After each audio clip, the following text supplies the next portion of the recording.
Hello అండి అందరికీ welcome back to our channel moonlight series.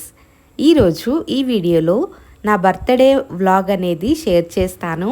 So morning నుంచి night వరకు నా బర్త్డే రోజున ఏమేం చేశాను అండ్ అలాగే మేము ఎలా సెలబ్రేట్ చేసుకున్నాము అని కూడా ఈ వీడియోలో అయితే షేర్ చేస్తాను. సో వీడియో అనేది చివరి వరకు చూడండి, మీకు కూడా నచ్చుతుంది. సో ఇక్కడ మీకు చూపిస్తున్నాను చూడండి, మా హస్బెండ్ అయితే కేక్ అయితే తీసుకొచ్చారనమాట. ఇదైతే మిడ్నైట్ 12 o'clock అండి. సో తనైతే ఎక్కడ టైం మిస్ అయిపోతానో అని చెప్పి అలారం పెట్టుకుని మరి పడుకున్నారు. సో అలారం మోగగానే నన్ను అయితే లేపి ఈ విధంగా కేక్ అయితే కట్ చేయించారు. చూడండి ఏ విధంగా అయితే కేక్ పైన రాయించారో. సో ఇవే కదండి సెలబ్రేషన్ చిన్నదే కావచ్చు, కానీ ఇవే మనకి చాలా మెమొరబుల్గా ఉంటాయన్నమాట. సో చూడండి ఈ విధంగా అయితే తను నాకు మిడ్నైట్ నిద్రపోతుంటే లేపి సర్ప్రైజ్ అయితే ఇచ్చారు. సో చూడటానికి చిన్నగానే ఉంటుంది, కానీ మనకి ఇదే స్పెషల్గా అనిపిస్తుంది. సో ఈ విధంగా అయితే నా మిడ్నైట్ బర్త్డే సెలబ్రేషన్స్ అనేవి స్టార్ట్ అయ్యాయి. సో చూసారు కదా, ఈ విధంగా అయితే కేక్ అనేది తీసుకొచ్చారండి. అయితే కేక్ టేస్ట్ అయితే అమేజింగ్ ఉందండి. ఇది రస్మలై ఫ్లేవర్ అనమాట. లాస్ట్ ఇయర్ న్యూ ఇయర్కి ఒకసారి తీసుకున్నాము ఇదే ఫ్లేవరు. అది నాకు బాగా నచ్చింది అని అన్నాను అని మళ్ళీ ఇప్పుడు కూడా ఇదే తీసుకొచ్చారు. టేస్ట్ అయితే సూపర్ ఉందన్నమాట. సో ఈ విధంగా మిడ్నైట్ కేక్ కటింగ్ అయితే అయిపోయింది. ఇంకా మార్నింగ్ అయితే వీక్ డే కదా అండి, సో తనకైతే ఆఫీస్ ఉంది. లంచ్ బాక్స్ కోసము ప్రిపరేషన్ అయితే స్టార్ట్ చేశాను. సో ఏం కర్రీ చేద్దాము అని ఫ్రిడ్జ్ అయితే వెతుకుతూ ఉంటే బెండకాయలు కనిపించాయి. సో తీసుకుని కూడా 2-3 days అయితే అయిపోయింది. ఎక్కువ రోజులు మనం నిల్వ పెట్టినా కూడా బెండకాయలు అయితే ముదిరిపోతాయండి, టేస్ట్ బాగుండదు అని చెప్పేసి బెండకాయలు అయితే తీసాను. వీటిని వేయించుదాము, టేస్ట్ అనేది బాగుంటుంది. అండ్ ఈ బెండకాయ వేపుడు అయితే మా హస్బెండ్కి చాలా ఫేవరెట్ అనమాట. సో డైలీ పెట్టినా కూడా తినేస్తారు, అంత ఇష్టం తనకి ఈ రెసిపీ అనేది. సో ఫైనల్గా అయితే బెండకాయలు అన్నింటినీ కట్ చేసుకుని పెట్టుకున్నాను. అలాగే పోపు కోసం అయితే ఇక్కడ ఒక మీడియం సైజ్ ఆనియన్ కట్ చేసుకుని తీసుకున్నాను. అండ్ 2 మిర్చిని కూడా కట్ చేసుకుని పెట్టుకున్నాను. కరివేపాకును కూడా వాష్ చేసుకుని రెడీగా పెట్టేశానండి. మనం ఏ రెసిపీ ప్రిపేర్ చేయాలని అనుకున్నా కూడా నేనైతే ఇదే విధంగా ప్లాన్ చేసుకుంటాను. అంటే మనకి రెసిపీకి కావాల్సినటువంటి అన్ని ఇంగ్రీడియంట్స్ని కూడా ఒక దగ్గర పెట్టేస్తానమాట. అంటే ఒక ప్లేట్లో అన్నీ చక్కగా సెట్ చేసుకుంటాను. అలా సెట్ చేసిన తర్వాతనే స్టవ్ ఆన్ చేసుకుని మరి నేను ప్రాసెస్ అనేది స్టార్ట్ చేస్తాను. ఇలా చేయటం వల్ల ఏంటంటే మనం ఏ ఇంగ్రీడియంట్ కూడా మిస్ అవ్వకుండా ఆ రెసిపీ అనేది కంప్లీట్ చేయగలుగుతాము. అండ్ అంతేకాకుండా చాలా ఈజీగా కూడా అనిపిస్తుంది. సో ఒక్కొక్కసారి ఏమవుతుంది అంటే మనం పోపులో ఇలా పచ్చిమిర్చి వేసిన తర్వాత కరివేపాకు కోసం మళ్ళీ ఫ్రిడ్జ్ దగ్గరికి వెళ్ళి వచ్చేసరికి మిర్చి అనేవి మాడిపోతాయి. సో అలాంటి సిచ్యువేషన్స్ రాకూడదు అని నేనైతే ఈ విధంగా అన్నింటినీ కూడా చక్కగా ఒకే దగ్గర అయితే ముందుగానే రెడీ చేసుకుని పెట్టుకుంటాను. ఆ తర్వాతనే రెసిపీ ప్రాసెస్ అనేది స్టార్ట్ చేసుకుంటానండి. సో మీరు కూడా ఇలానే చేస్తారా? ఒకవేళ మీరు కూడా ఇలానే ఫాలో అయ్యేటట్లయితే ఒకసారి కామెంట్స్లో అయితే షేర్ చేసుకోండి. సో ఈ విధంగా అయితే నేను అన్ని కర్రీకి కావాల్సినవన్నీ కూడా రెడీగా పెట్టుకుని ఈ బెండకాయ వేపుడు అయితే స్టార్ట్ చేశానమాట. చాలా సింపుల్ ప్రాసెస్ అండి, తక్కువ టైంలోనే అయిపోతుంది. సో స్టవ్ పైన ప్యాన్ పెట్టుకుని ప్యాన్ హీట్ అయిన తర్వాత ఆయిల్ వేసుకున్నాను. ఈ ఆయిల్ హీట్ అయిన తర్వాత కొన్ని పోపు దినుసులను వేసుకుని మనం కట్ చేసి పెట్టుకున్నటువంటి పచ్చిమిర్చిని ఫ్రై చేసుకోవాలి. ఆ తర్వాత కరివేపాకు కూడా వేసుకుని అది కూడా ఫ్రై అయిన తర్వాత ఆనియన్స్ని వేసుకుని ఫ్రై చేసుకోవాలి.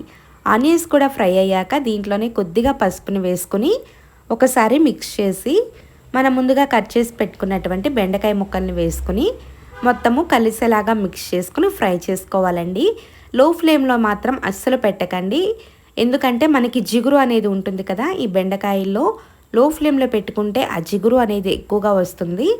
సో అందుకని మీడియం టు హై ఫ్లేమ్లోకి పెట్టుకుంటూ మనం ఈ బెండకాయల్ని వేయించుకున్నట్లయితే మనకి దాంట్లో ఉండేటటువంటి జిగురు అనేది ఆ వేడికే ఎవాపరేట్ అయిపోతుంది. సో మనకి ఈ బెండకాయ వేపుడు అనేది జిగురుగా లేకుండా చక్కగా పొడి పొడిలాడుతూ బాగా వస్తుంది. మధ్య మధ్యలో మిక్స్ చేసుకుంటూ మనం వేయించుకున్నట్లయితే బాగుంటాయి. అయితే మీకు కనుక టైం ఉన్నట్లయితే ఈ బెండకాయలు మనం కట్ చేసిన తర్వాత ముక్కలు ఉన్నాయి కదా, వాటిని కొద్దిసేపు ఆరపెట్టుకుంటే ఈ జిగురు అనేది కొద్దిగా తగ్గుతుందండి. నేనైతే ఈరోజు ఇన్స్టెంట్గానే చేసేసాను, అంటే మార్నింగ్ టైం కదా, అసలు టైం లేదు. సో వెంటనే కట్ చేసి రెసిపీ అనేది స్టార్ట్ చేశాను. సో ఈ విధంగా మనకి జిగురు అనేది వస్తుంది. అయినా కూడా నేను చెప్పినటువంటి టిప్స్ని ఫాలో అవుతూ రెసిపీ కనుక చేసినట్లయితే మనకి బెండకాయ వేపుడు అనేది ఎక్కడా కూడా ముద్దగా లేకుండా పొడి పొడిలాడుతూ చాలా బాగా వస్తుంది. ఒకవేళ గుర్తుంటే కనుక నేను ముందు రోజు నైటే చక్కగా బెండకాయల్ని వాటర్తో నీట్గా వాష్ చేసుకుని చక్కగా ఇలా పీసెస్లా కట్ చేసుకుని పెట్టుకుంటాను ఫ్యాన్ కింద ఆరపెట్టేసి. అలా చేసినా కూడా మనకి మార్నింగ్ టైం హడావిడి లేకుండా అయిపోతుంది. సో ఇక్కడ చూడండి మనకి బెండకాయల్లో ఉన్నటువంటి జిగురు మొత్తము పోయి సపరేట్ అవుతున్నాయి కదా ముక్కలు అనేవి చక్కగా పొడి పొడిలాడుతూ. ఈ స్టేజ్లో ఉన్నప్పుడు దీంట్లో టేస్ట్కి తగినంత సాల్ట్ కారము వేసుకుని ఒకసారి మిక్స్ చేసుకోవాలి. సో ఈ విధంగా మిక్స్ చేసిన తర్వాత ఇప్పుడు హై ఫ్లేమ్ అయితే అస్సలు పెట్టకండి, లో టు మీడియం ఫ్లేమ్లోనే పెట్టుకుంటూ ఫ్రై చేసుకుంటే మనకి సరిపోతుంది. హై ఫ్లేమ్లో పెడితే మనకి మాడిపోతుంది అనమాట కారము అనేది. సో దట్ మనకి ఈ బెండకాయ అనేది టేస్ట్ మారిపోతుంది. లో టు మీడియం ఫ్లేమ్లో పెట్టుకుంటూ చక్కగా మనం వేయించుకున్నట్లయితే కారము అనేది పచ్చివాసన పోయి టేస్ట్ అనేది బాగుంటుంది. ఇక్కడైతే నేను 3 మినిట్స్ ఫ్రై చేసుకున్నానండి. చూసారు కదా మనం వేసినటువంటి ఉప్పు కారము అనేవి చక్కగా ఈ బెండకాయ ముక్కలకి పట్టి పర్ఫెక్ట్గా అయితే ఫ్రై అయిపోయాయి. ఇలా ఫ్రై అయిన తర్వాత లాస్ట్లో చాప్ చేసి పెట్టుకున్నటువంటి కొత్తిమీరను వేసుకుని ఒక్కసారి మిక్స్ చేసుకోవాలి. నేను ఏ రెసిపీస్ చేసినా కూడా లాస్ట్లో కొత్తిమీర అనేది కంపల్సరీ యాడ్ చేస్తానండి. కొత్తిమీర హెల్త్కి మంచిది అండ్ అంతేకాకుండా మంచి ఫ్లేవరబుల్ అయితే ఇస్తుందన్నమాట రెసిపీస్కి. టేస్ట్ కూడా చాలా బాగుంటుంది.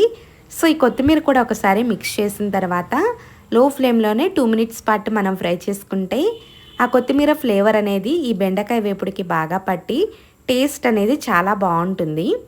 2 మినిట్స్ తర్వాత అయితే మనకి పర్ఫెక్ట్గా ఫ్లేవర్స్ అన్నింటితో చూసారు కదా పొడి పొడిలాడుతూ బెండకాయ వేపుడు అయితే రెడీ అయిపోయింది. నేను చెప్పినటువంటి టిప్స్ని ఫాలో అవుతూ మీరు కూడా ట్రై చేయండి.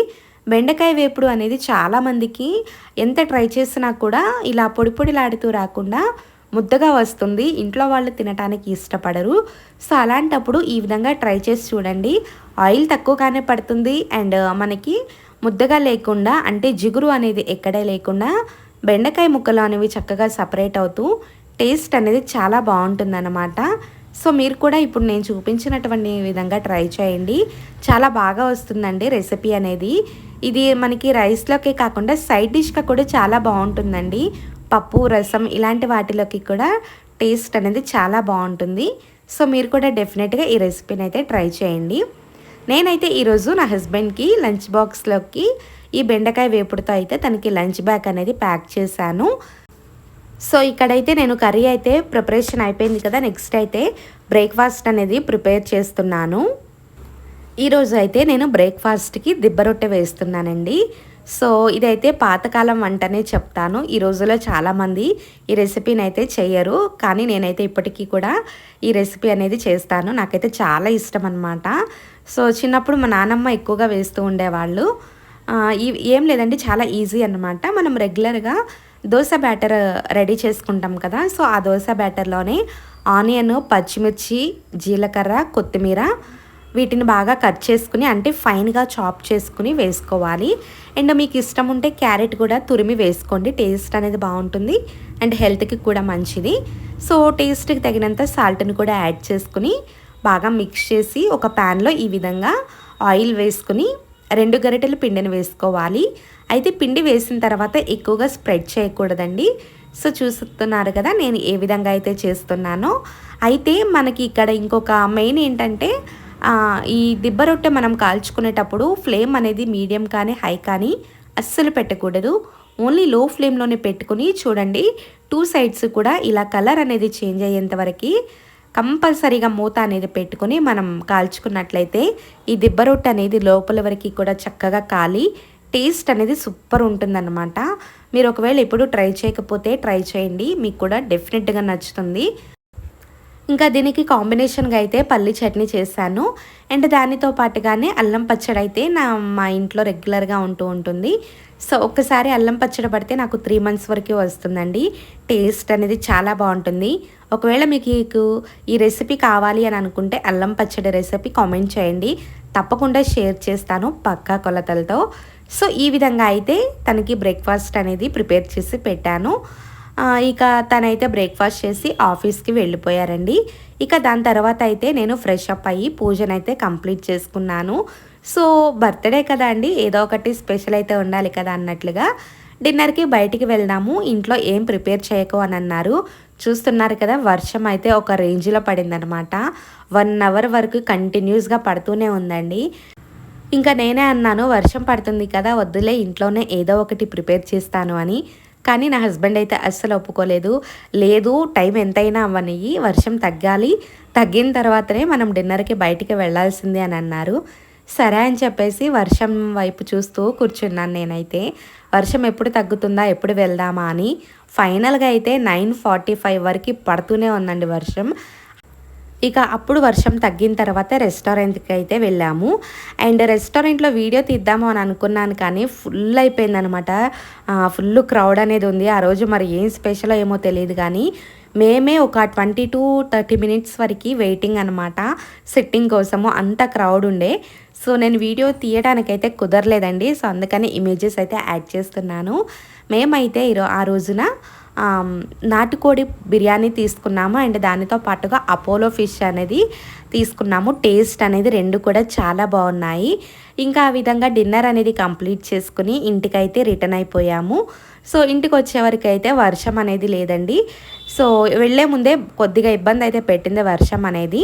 చెప్పాను కదా, 9:45కి అయితే మేము డిన్నర్కి స్టార్ట్ అయ్యాము. ఇంటికి వచ్చేసరికి అయితే అరౌండ్ 11:30 అయ్యింది. చెప్పాను కదా, ఈ రెస్టారెంట్ అయితే ఫుల్ క్రౌడ్ ఉండే.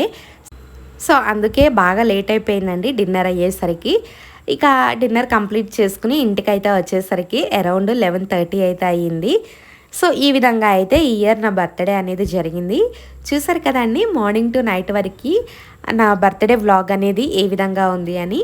సో ఈ ఇయర్ అయితే నా బర్త్డే సెలబ్రేషన్స్ అయితే ఈ విధంగా జరిగాయన్నమాట. ఈ వీడియో అయితే మీ అందరికీ నచ్చింది అని అనుకుంటున్నాను. ఈ వీడియో మీకు నచ్చినట్లయితే ప్లీజ్ ఒక లైక్ చేయండి. అలాగే మీ ఫ్రెండ్స్ అండ్ ఫ్యామిలీ మెంబర్స్కి షేర్ చేయండి. ఎవరైనా కొత్తగా మన ఛానల్ని చూస్తున్నట్లయితే ప్లీజ్ సబ్స్క్రైబ్ చేసుకోండి. అలాగే పక్కనే ఉన్నటువంటి బెల్ సింబల్ని క్లిక్ చేసి ఆల్ అనే ఆప్షన్ని సెలెక్ట్ చేసుకోండి. సో దట్ మన ఛానల్లో వీడియోస్ అప్లోడ్ అవ్వగానే మీకు నోటిఫికేషన్ అనేది వస్తుంది. వీడియోస్ వెంటనే చూసేయచ్చు. Thanks for watching. Thank you.